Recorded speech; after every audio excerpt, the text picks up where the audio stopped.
আলহামদুলিল্লাহ ওয়াসসালাতু ওয়াসসালামু আলা রাসূলিল্লাহ। আল ইস্তিফাফু আনিল মাসআলা। أبي قال حدثنا عبد الله بن يوسف قال أخبرنا مالك الإمام عن ابن شهاب بن الزهري عن عطاء بن يزيد الليثي عن أبي سعيد الخدري। সম্মানিত দর্শক মণ্ডলী, অনেক সময় আল্লাহ রাব্বুল আলামিন তো আইন বিধান করেছেন যে ফিতরা তোমাদেরকে দিতে হবে, যারা যাকাত গ্রহণ করবার যোগ্য তাদেরকেই ফিতরার টাকাটাও দিতে পারবা। অনুরূপভাবে কোরবানি দিবা, সেই কোরবানির গোশতের এক ভাগ অভাবগ্রস্ত লোকদেরকে দিবা, যারা ওই ফিতরার মালটা নিতে পারে, যাকাতটা নিতে পারে, তারা কোরবানির ওই এক ভাগটাও নিতে পারে। প্রয়োজনে ওই দুই ভাগটা যদি দিয়ে দাও তাদের, সেটাও তারা নিতে পারে। এই যে দাও দাও দাও, এই যে দাও। অনুরূপভাবে সাময়িক দান, সেটাও দান, তা দানটাও তোমরা তাদেরকে দাও, তা দানটাও তোমরা তাদেরকে দাও, মান্যতটাও দাও, অক্ষটাও দাও, এরকম দাও। তাহলে মালদার লোকদের নিকট থেকে আল্লাহ পাক রব্বুল আলামিন টাকা বের করে আনেন, অভাবী লোকদের কাছে পৌঁছে দেন। আর আল্লাহ নবীর মাধ্যমে শিখাইছেন তোমাদেরকে আল্লাহ রাব্বুল আলামিন যে সমস্ত যোগ্যতা এবং গুণ ক্ষমতা কর্মক্ষমতা দিয়েছেন, সেই কর্মক্ষমতাকে ব্যবহার করে নিজেরাও আর্ন করো, উপার্জন করো, কঠোর পরিশ্রম করো। দারিদ্র, এই যে পোভার্টি যেটা, এইটা জীবনের থেকে ঠেলে দূর করে ফেলে দেওয়ার জন্য তোমরা কঠোর পরিশ্রম করো। আল্লাহ রাব্বুল আলামিন তোমাদেরকে রহমত দেবেন। কিন্তু খবরদার, উপার্জন করতে যে শেষ পর্যন্ত ফরজ নামাজও বাদ দিলে, এক মাসের মধ্যে নামাজও পড়ো নাই, এমনকি জুম্মায়ও যাও নাই, তাহলে কিন্তু দারিদ্র আরও জাবড়িয়ে ধরবে, কোনো উপায় নাই। তো দেখুন, বলা হলো যে এগুলো দাও দাও, কিন্তু আবার ইসলামে বলেছে যে খবরদার, যাচনা করা, এইভাবে দাবি করা, ভিক্ষা করা, এইগুলি খুব অনুৎসাহিত করা হয়েছে ইসলামে। ইস্তেফাব তার মানে ধৈর্য ধারণ করতে হবে, পবিত্রতার মধ্যে থাকতে হবে। একটা জিনিস বারবার দাবি করে নিতে আগ্রহী হব না। তানাজ্জুহ মানে পবিত্রতার মধ্যে থাকতে হবে, ভিক্ষা করা থেকে, সাহায্য চাওয়া থেকে। হাদিস খানা শুনুন, স্পষ্ট হবে। নবী কলা আব্দুল্লাহ ইবনে ইউসুফ ইমাম বুখারীর বিখ্যাত উস্তাদ ছিলেন। কলা আখবারানা মালিকুন, তা আব্দুল্লাহ ইবনে ইউসুফের শিক্ষক হচ্ছেন হযরত মদিনার ইমাম মালিক আন ইবনে শিহাব বিন জোহরি। ইমাম ইবনে শিহাব জোহরি রাহমাতুল্লাহি আলাইহি আন আতা ইবনে ইয়াজিদ আল-লাইসি।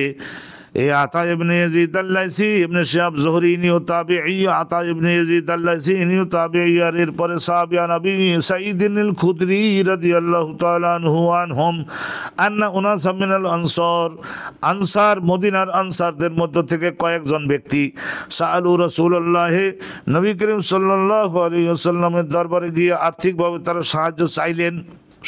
হুজুর আমাদের কিছু মাল দেন। নবী পাকের কাছে ওই সময়ে মাল উপস্থিত ছিল। রাসূলুল্লাহ তাদেরকে দিলেন, 1-2 বস্তা করে দিয়ে দিলেন। বাড়িতে থুয়ে ফের আবার আইছে, এই 2-3 দিন পরে আবার আইছে। সুম্মা সাআলুহু, আবার নবীর কাছে এসে যাচনা করতে লাগলো, চাইতে লাগলো। ফাআতাহুম, রাসূলুল্লাহ দ্বিতীয়বারও তাদেরকে দিয়ে দিলেন। তাহলে এখানে 2 বারের কথা গেল। তো কিন্তু এখানে আর এক রিওয়ায়াতে সুম্মা সাআলুহু ফাআতাহুম, পরে আবার দেখা গেল 1 সপ্তাহ যেতে না যেতে আবার আইছে, আবার দাবি করলো তা রাসূলুল্লাহ এবারও তাদের দিলেন। দিতে দিতে দিতে দিতে হাত্তা নাফিদা মা ইনদাহু, নবী পাকের গোদামে যে সমস্ত মাল ছিল সবগুলো শেষ হয়ে গেছে। রাসূলুল্লাহর কাছে গেলেই বস্তা বস্তা দিতেছে, এই কথা শুনে আরও 2-10 জন 20 জন করে আসে। ফাকালা রাসূলুল্লাহ সাল্লাল্লাহু আলাইহি ওয়াসাল্লাম তখন তাদের একটু বোঝালেন, কারণ মদিনার আনসারী লোকরা তারাই তো নবীকে মহাবিপদের সময় জাগাতেছে। তো সেই জন্য রাসূলুল্লাহ সাল্লাল্লাহু আলাইহি ওয়াসাল্লাম আনসারীদের অনেক আদর করতেন, কলিজার সন্তানের মতো আদর করতেন। আর বলতেন না, সারা জগতে ইসলাম বিস্তৃত হবে, সারা জগতের সমস্ত মুসলমানরা হলো আমার গায়ের জামা, এইভাবে। আর মদিনার যারা আনসারি, ওই আওস আর খজরজ, ওই 2টা গোত্র, তারা তো আর বাড়তেছে না, অত অন্য লোকরা বেড়ে যাচ্ছে। তো রাসূলুল্লাহ বলতেন এরা হলো আমার গায়ের গেঞ্জি। গায়ে যখন ঘামে তাহলে ওই ঘামটা আগে ওই গেঞ্জিতেই তো শুষে নেয়। রাসূলুল্লাহ বলছেন যে তারা আমার গায়ের গেঞ্জি, ওদেরকে আমি সব সময় কাছে রাখবো।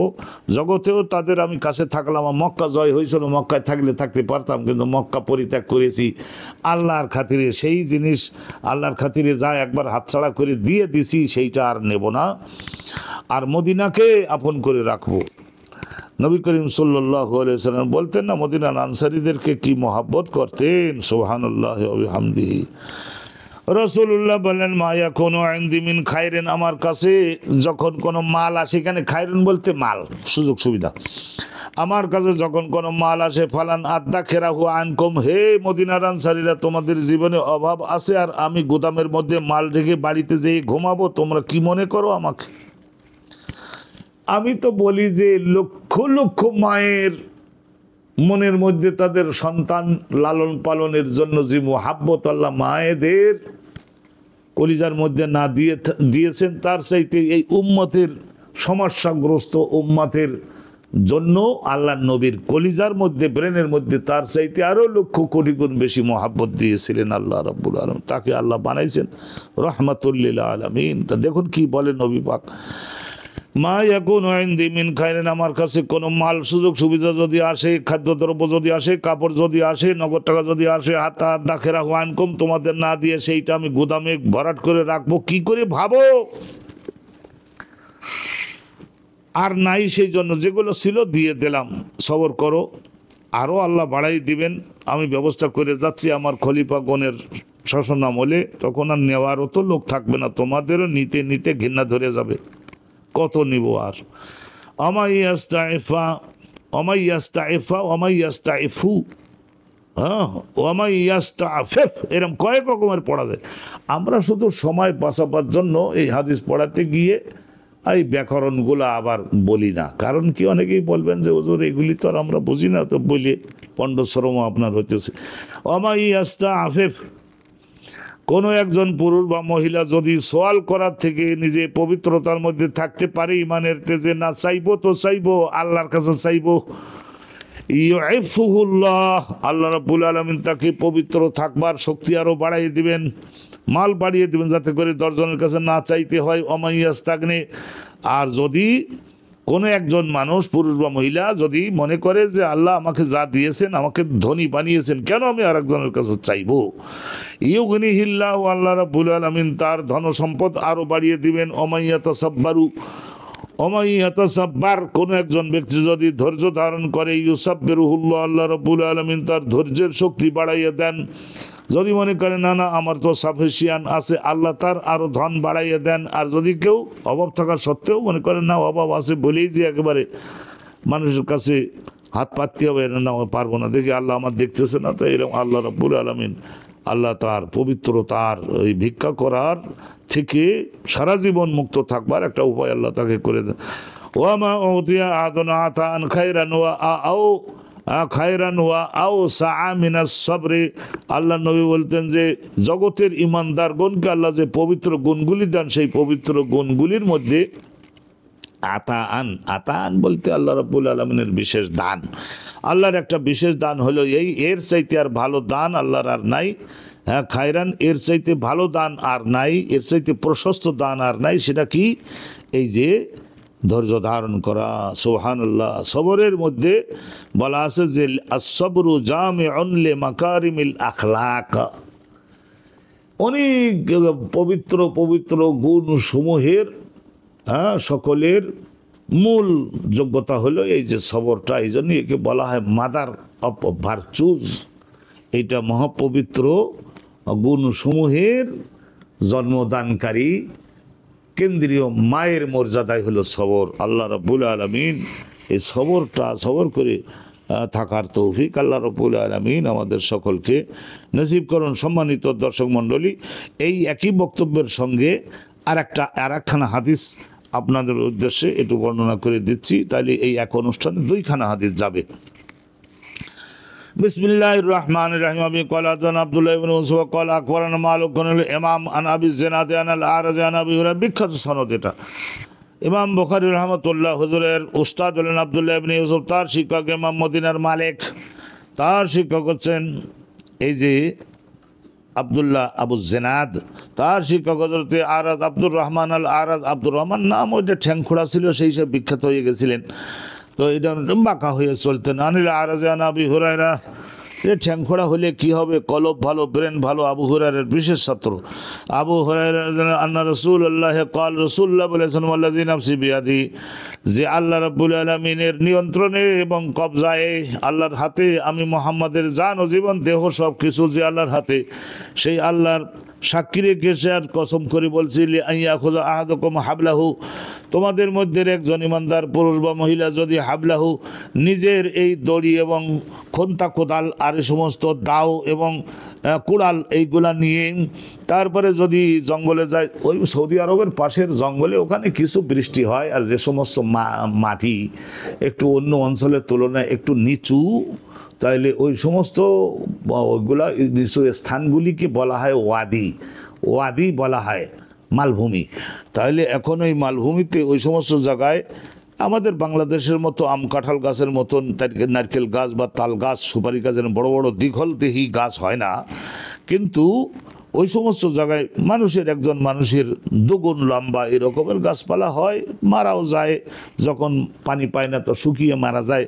তো ওই শুকিয়ে যাওয়া কাঠগুলি তখন যেহেতু গাছটা মারা গেছে, তো সেই জন্য ওই জায়গার কাঠগুলি কেটে এনে বাজারে বিক্রি করা যায়। সবাই খাদ্য তৈরির কাজেও কাঠ, শুকনো কাঠ ব্যবহার হার জমানার লোকেরা করেছে না, এই একটা জিনিস। আর দ্বিতীয়ত ওই মদিনার দক্ষিণে ওখানে কাইনুকার, ওখানে বিরাট একটা বাণিজ্য কেন্দ্র হয়েছিল। তো বাণিজ্য কেন্দ্রটা ওই জায়গার, ওখানে প্রায় 100 ঘর ছিল, তারা লৌহকার, তারা ওই লোহা পিটাইয়ে পিটাইয়ে দাও, খন্তা, কোদাল, কুড়াল, শাবল, হাতল, অনুরূপভাবে কাস্তে, পাশনি, বিভিন্ন ধরনের যন্ত্রপাতি তারা তৈরি করতো। তো তাদেরও তো জ্বালানির জন্য কাঠ লাগে। তাহলে রাসূলুল্লাহ বললেন নিজের দড়ি, কাশি এবং দাও নিয়ে তারপরে কেউ যদি জঙ্গলে যাও ফাইয়া তাতে বা জঙ্গলের শুকনো মরা গাছগুলো কেটে কেটে তারপরে নিজের পিঠে বহন করে তারপরে এনে বাজারে বিক্রি যদি করে দাও খায়রুল্লাহ, তাহলে এইটাই বরং তার জন্য জগতে পরকালের সম্মানজনক, আখিরাতে অনেক রহমত পাইবা। মিন আনিয়াতিয়া রাজুলান, ওই ব্যক্তির তুলনায়, ওই অবস্থার তুলনায় যে একজন ব্যক্তির কাছে সে গেল, ফায়াস আলুহু, তার নিকটে সওয়াল করলো, সাহায্য চাইল, ফা আতাহু আও মানাহু, তা ওখানে দুই ধরনের সম্ভাবনা, এক দিতেও পারে নাও দিতে পারে, দিতেও পারে নাও দিতে পারে। তাহলে চিন্তা করুন, এর চাইতে আর ওই কাঠ কেটে বাজারে বিক্রি করলে সম্মানজনক, সম্মানজনক। এই এই এই একই হাদিসটা পরে আবার একটু আসে। তো আলহামদুলিল্লাহ আমরা এটা উল্লেখ করে দিচ্ছি কারণ সময় লাগবে না। অবি কলা হাদানা মুসা কলা হাদানা মুসা কলা হাদানা ওয়াহিবুন কলা হাদানা হিশামুন আন আবি উরওয়াতা আন যুবাইর ইবনে আল-আওয়াম আনিন নবী পাক সাল্লাল্লাহু আলাইহি ওয়াসাল্লামের আপন ভাইরা ভাই বলা হয়। হযরতে আসমা আবু বকর সিদ্দিকের বড় মেয়েকে বিয়ে করেছিলেন যুবাইর ইবনে আল-আওয়াম, আর ছোট মেয়ে আয়েশাকে বিয়ে করেছিলেন। হযরতে আবু বকর সিদ্দিকের পিড়িতে, আর সকলে ধরপাকড় করলো যে হুজুর বুড়ো মানুষ আখিরি জামানার নবীর সঙ্গে একটা রক্তের আত্মীয়তা করবার চেষ্টা করতেছে, তা ঠিক আছে আপনি আর বাধা দিয়েন না। এই হযরতে আয়েশা সিদ্দিকাকে একবার সাজগোজ করেই নবী পাকের কাছে এনে হাজির করলেন বাপে স্বয়ং, আর রাসূলুল্লাহ সাল্লাল্লাহু আলাইহি ওয়াসাল্লাম রাজি হয়ে গেলেন। আর এই সপ্তাহখানেক আগে হযরতে জিবরিল ফেরেশতা এটা নবীর সংবাদ দিয়েছিলেন যে বিশেষ কারণে আসমানের সিদ্ধান্ত হয়েছে হযরতে জিবরাইল ফেরেশতা আয়েশা সিদ্দিকার মতো কাপড় চোপড় পরিয়ে ওই রকম ছোট্ট, ওই ধরনের 9 বছরের বয়সের 9-10 বছরের বয়সের মেয়ে এর কাপড় চোপড় পরিয়ে নবীর পাকের। রাসূলুল্লাহ বললেন, ভাই জিবরাইল এটা আবার কি ঢং ধরলেন? তো উনি বললেন, ঢং কিটা ধরলাম, এটা একটু ধরিয়ে দেখালাম, আপনি বুঝতে পারবেন। তো পরবর্তীতে আয়েশা সিদ্দিকার সঙ্গে ওই যে বিবাহ যে হলো, তো ওইটাই জিবরাইল ফেরেশতা আগে দেখাইয়ে দিয়েছিলেন রাসূলুল্লাহ সাল্লাল্লাহু আলাইহি ওয়াসাল্লাম, হাদিসে আছে। তো হযরত যুবাইর ইবনে আল-আওয়াম নবী পাক সাল্লাল্লাহু আলাইহি ওয়াসাল্লামের ভাইরা ছিলেন, তিনি রিওয়ায়াত করতে জানেন নবী সাল্লাল্লাহু আলাইহি ওয়াসাল্লাম কল লা ইয়াখুযা আহাদুকুম হাওলা, তোমাদের মধ্যে একজন ব্যক্তি, দৈহিক শক্তি সম্পন্ন ব্যক্তি, হাবলাহু নিজের দড়ি এবং এই ধরনের দাও এবং কুড়াল নিয়ে যদি জঙ্গলে যায়, ফাইয়াতি বিহাজমতে হাতাব, শুকনো মরে যাওয়া কাঠের একটা বোঝা যদি সেখান থেকে কেটে কেটে সাজগোজ করে বানিয়ে যদি বাজারে আনে, আলাজে পিঠে যদি বহন করে, ভাইয়া বিয়াহু, তারপরে যদি বিক্রি করে, ভাইয়া কুফাল্লাহু বিহা ওয়াজহাহু, তাহলে অতঃপর পরবর্তীতে আল্লাহ পাক রব্বুল আলামিন সুরক্ষিত করলেন তার মুখমণ্ডলটাকে, তার মানে অপমানিত হতে জগতে পরকালে দিলেন না, তার মুখমণ্ডলটাকে, ইজ্জতটা ঠিক থাকলো। খায়রুন লাহু মিন আন ইয়াসআলান নাস, তাইলে এটা করা বরং তার জন্য উত্তম হবে মানুষের কাছে গিয়ে তারপরে সাহায্য চাওয়া, ইউ প্লিজ হেল্প মি, এরম বারবার বলতে লাগলে, আতাউহু আও মানাউহু, লোকজন তাকে দিতেও পারে বা বলে দিতে পারে না না না না দিতে পারবো না, এখন চলে যান মানাউ, বলে না না আর অগ্রসর হবেন না, আর এই ধরনের আমরা আপনাকে দেবো না, কারণ আপনি তো দৈহিকভাবে সক্ষম ব্যক্তি, যে কোনো একটা পেশা অবলম্বন করুন। বারাকাল্লাহু লানা ওয়া লাকুম ফিল কোরআনিল আযীম। আজকের এই পর্যন্তই আমরা শেষ করছি সম্মানিত দর্শক মণ্ডলী। তাইলে বোঝা গেল যে প্রত্যেককে উপার্জন করতে হবে, উপার্জন করে মালদার হওয়ার জন্য জীবন দিয়ে চেষ্টা করতে হবে। রসুল্লাহ অনেক সময় বলে দিয়েছেন, আলী ইয়াদুল উলিয়া, উপরের হাত, যে হাত ডোনেশনটা করতে পারে, জাকাতটা দিতে পারে, দানটা দিতে পারে, খায়রুন, সেই হাতটার মর্যাদা জগতে পরকালে আল্লাহর কাছে বেশি, মিনাল ইয়াদিস সুফলা, ওই নিচের হাত, যে হাত এই ধরনের পেতে ধরে দশজনের কাছে সাহায্য চায়। তাহলে মুসলমান জাতির মধ্যে অনেক সদস্য যে কেন এই ধরনের হইলো, যে এরা একটা ফিতরা দেওয়ারও যোগ্যতা অর্জন করতে পারলো না, অনুরূপভাবে এরা কোরবানি দেওয়ার যোগ্যতা অর্জন করতে পারলো না। আবার অনেকের প্রচুর পরিমাণে আছে, কিন্তু তারা আবার এই লাইনের লোক না। এই সমাজ এর মধ্যে মিলে মিশে থাকবার জন্য হয়তো তারা অন্য কিছু ঘোষণা করে না। আল্লাহ রাব্বুল আলামিন মুসলমান জাতির আর্থিক শক্তি সামর্থ্য আল্লাহ বাড়িয়ে যেন দেন। কঠোর পরিশ্রম অবলম্বন করতে হবে, অর্থ বাড়াতে হবে, কঠোর পরিশ্রম করতে হবে, লেখাপড়া বাড়াতে হবে, সাবজেক্টে বিশেষজ্ঞ হতে হবে, আর কঠোর পরিশ্রম গ্রহণ করে কৌশল অবলম্বন করে সমাজের মধ্যে বিশেষ করে আলেম পীরগণ আমরা যারা রয়েছি, আমাদের মধ্যে এই ডিভিশনটা আর এই যে কোন্দল কলহ এগুলিতে শক্ত আমাদের ধ্বংস করে দিয়েছে, এইগুলির থেকে আমরা যাতে মুক্ত হয়ে ইউনাইটেড হতে পারি। অনুরূপভাবে on the basis of the wealth, সম্পদের উপরে ভিত্তি করে আমরা যাতে ক্যাপাবল টু ডু সামথিং, আমরা যাতে একটু বিরাট বাজেট দেওয়ার মতো হতে পারি। অনুরূপভাবে আমাদের মধ্যে যাতে জগৎ কাফানো বিজ্ঞানী তৈরি হতে পারে, অর্থনীতিবিদ তৈরি হতে পারে, ডাক্তার তৈরি হতে পারে, অনুরূপভাবে টেকনিশিয়ান তৈরি হতে পারে। মুসলমান জাতিকে স্থবির হয়ে গেছে, আমাদের যাতে অগ্রসর করে সামনে নিতে পারে, বিশেষ করে আর্থিকভাবে আমরা যাতে শক্তিশালী হতে পারি।